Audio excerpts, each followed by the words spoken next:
राधे राधे मित्रों, आप सभी को कार्तिक मास की हार्दिक शुभकामनाएं।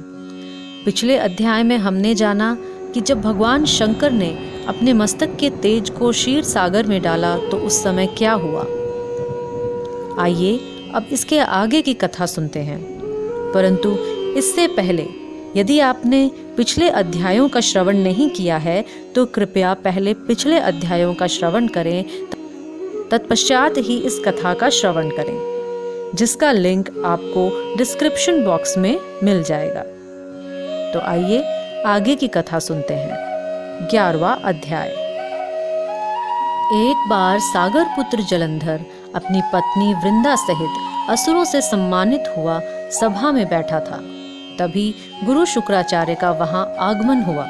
उनके तेज से सभी दिशाएं प्रकाशित हो गईं। गुरु शुक्राचार्य को आता देखकर सागर पुत्र जलंधर ने असुरों सहित उठकर बड़े आदर से उन्हें प्रणाम किया। गुरु शुक्राचार्य ने उन सबको आशीर्वाद दिया। फिर जलंधर ने उन्हें एक दिव्य आसन पर बैठाकर स्वयं भी आसन ग्रहण किया।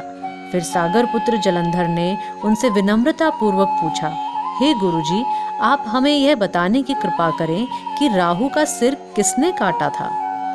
इस पर दैत्य गुरु शुक्राचार्य ने विरोचन पुत्र हिरण्यकश्यपु और उसके धर्मात्मा पौत्र का परिचय देकर देवताओं और असुरों द्वारा समुद्र मंथन की कथा संक्षेप में सुनाते हुए बताया कि जब समुद्र में अमृत निकला तो उस समय देव रूप बनकर राहु भी पीने बैठ गया। इस पर इंद्र के पक्षपाती भगवान विष्णु ने राहु का सिर काट डाला। अपने गुरु के मुख से इस प्रकार के वचन सुनकर जलंधर के क्रोध की सीमा न रही। उसके नेत्र लाल हो गए। फिर उसने अपने धस्मर नामक दूत को बुलाया और उसे शुक्राचार्य द्वारा सुनाया गया वृत्तांत सुनाया। तत्पश्चात उसने धस्मर को आज्ञा दी कि तुम शीघ्र ही इंद्रपुरी में जाकर इंद्र को मेरी शरण में लाओ। धस्मर जलंधर का वह आज्ञाकारी एवं निपुण दूत था। वह जल्द ही इंद्र की सुधर्मा नामक सभा में जा पहुंचा और जलंधर के शब्दों में इंद्र से बोला, हे देवता धाम, तुमने समुद्र का मंथन क्यों किया और मेरे पिता के समस्त रत्नों को क्यों ले लिया। ऐसा करके तुमने अच्छा नहीं किया। यदि तू अपना भला चाहता है तो उन सब रत्नों एवं देवताओं सहित मेरी शरण में आ जा, अन्यथा मैं तेरे राज्य का ध्वंस कर दूंगा। इसमें कुछ भी मिथ्या नहीं है। इंद्र बहुत विस्मित हुआ और कहने लगा, पहले मेरे भय से सागर ने सब पर्वतों को अपनी कुक्षी में क्यों स्थान दिया और उसने मेरे शत्रु दैत्यों की क्यों रक्षा की। इसी कारण मैंने उसके सब रत्न हरण किए हैं। मेरा द्रोही सुखी नहीं रह सकता, इसमें संदेह नहीं। इंद्र की ऐसी बात सुनकर वह दूत शीघ्र ही जलंधर के पास आया और सब बातें कह सुनाई। उसे सुनते ही वह दैत्य मारे क्रोध के अपने ओष्ठ फड़फड़ाने लगा और देवताओं पर विजय प्राप्त करने के लिए उसने युद्ध आरंभ किया। फिर तो सब दिशाओं पाताल से करोड़ों करोड़ों दैत्य उसके पास आने लगे। शुंभ निशुंभ आदि करोड़ों सेनापतियों के साथ जलंधर इंद्र से युद्ध करने लगा। शीघ्र ही इंद्र के नंदन वन में उसने अपनी सेना उतार दी।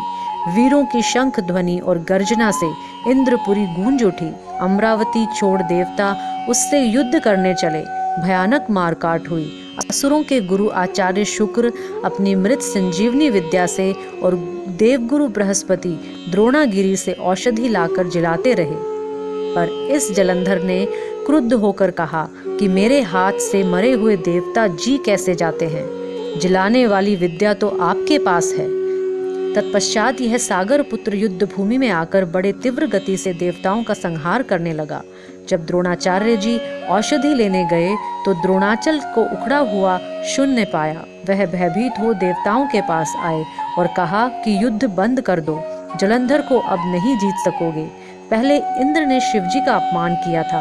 यह सुन देवता युद्ध में जय की आशा त्याग कर इधर उधर भाग गए। सिंधु सुत निर्भय हो अमरावती में घुस गया। इंद्र आदि सब देवताओं ने गुफाओं में शरण ली। कार्तिक मास महात्म्य 11वां अध्याय संपूर्ण। हरे कृष्ण। तुलसी महारानी नमो नमो, हरि की पटरानी नमो नमो। धन तुलसी पूर्ण तप कीनो, शालिग्राम बनी पटरानी नमो नमो। जाके पत्र मंजरी कोमल, श्रीपति कमल चरण लपटानी नमो नमो। तुलसी महारानी नमो नमो। हरि की पटरानी नमो नमो। कौन से महीने बोई तुलसी रानी, कौन से महीने हुई हरियाली नमो नमो। कौन से महीने हुई तेरी पूजा, कौन से महीने हुई पटरानी नमो नमो। आषाढ़ मास बोई रानी तुलसा, सावन मास हुई हरियाली नमो नमो। कार्तिक मास में हुई तेरी पूजा, मंगसिर मास हुई पटरानी नमो नमो। धूप दीप नैवेद्य आरती, पुष्पन की वर्षा बरसानी नमो नमो।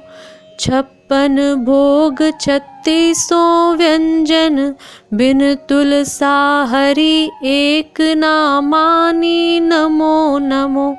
जो तुलसी को सवेरे गाए, श्री कृष्ण के दर्शन पाए नमो नमो। जो तुलसी को दोपहर को गाए, खीर खांड का भोग लगाए नमो नमो। जो तुलसी को सांझ को गाए, श्री कृष्ण की आरती उतारे नमो नमो। जो तुलसी को रात को गाए, श्री कृष्ण के चरण दबाए नमो नमो। सभी सखी मैया तेरो यश गावे, भक्ति दान दीजे महारानी नमो नमो। तुलसी महारानी नमो नमो। तुलसी महारानी नमो नमो। हरि की पटरानी नमो नमो। जय तुलसी मैया।